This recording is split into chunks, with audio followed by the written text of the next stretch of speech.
An ka foli b'an filɛliba bɛɛ lajɛlen aw bisimila aw ka bamanankan kunnafoni kɛnɛ kan Espoir Media jabaranin kan.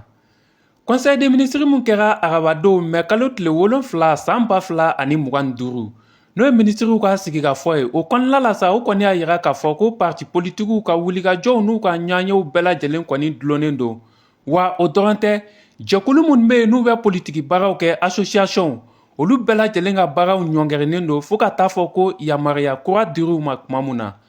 An ka jamana ɲɛmaaw ka laseli la sa o kɔni y'a yira k'a fɔ k'u ye nin baara in kɛ jamana yɛrɛ de ka basigi kama kunnafoni na sera Mali jabarasoba yɛrɛ fɛ n'o ye ORTM ye.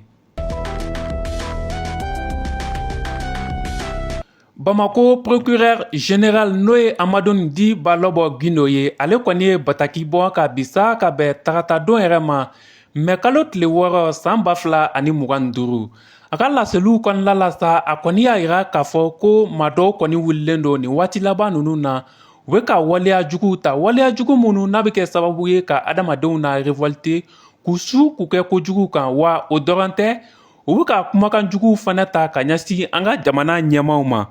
Procureur général Amadou Diko ale kɔni y'a yira sa k'a fɔ k'a bɛ wele bila kiritigilamaw ma nin ko la fo ka taa se an ka finitigilakaw ma k'u kɔni ka wulikajɔ ni lakɔlɔsiliw bonya nin waati laban ninnu na ni maa ma ne de minɛla nin ko ninnu dɔ la kelen na hinɛ tɛ k'i la makari tɛ k'i la sariya kɔni ye mun fɔ ko ka sariya boli kan a bolicogo la. O la sa n'an bɔra ye an bɛ taa k'a ye mɛ kalo tile 6 san 2025 maa dɔw kɔni ye wulikajɔ kɛ yen nɔ n'o ye manifestation ye ka taa k'a ye gouverneur Jabala la k'u ka nisɔngoya jira k'a fɔ ko sariya mun bɛ parti politikiw tɔgɔ la n'u b'a wele ko la charte des partis politiques ko lawaleya ka ta ka baara kɛ n'a ye yaasa cogo mun na parti politikiw bɛ se ka bila u ka hakɛ kɔnɔna la. An b'a kuncɛ ni Senegali jamana kunnafoniw ye. Alamisa tɛmɛnen Senegali députéw kɔni ye wulikajɔ kɛ Senegali ministre kɔrɔ maa 5 nɔfɛ. Sabu ko musaka mun dira ko ka coronavirus kɛlɛ n'o ye Covid-19 ye k'a yirala k'a fɔ ko musaka ninnu bɛɛ ma taa u taasiraw fɛ. O hukumu kɔnɔna la sa Senegali députéw kɔni ye wulikajɔ kɛ yaasa nin maa 5 ministre kɔrɔ maa 5 bɛ se ka t'i jɔ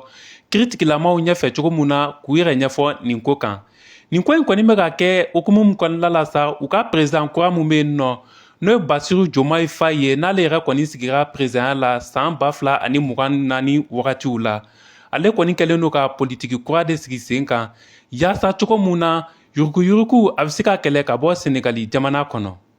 O la sa nin bɛ da sigi aw ka bamanankan kunnafoniw na an sera ka mun sɔrɔ ka lase aw ma aw ni ce aw ka tulomajɔ la.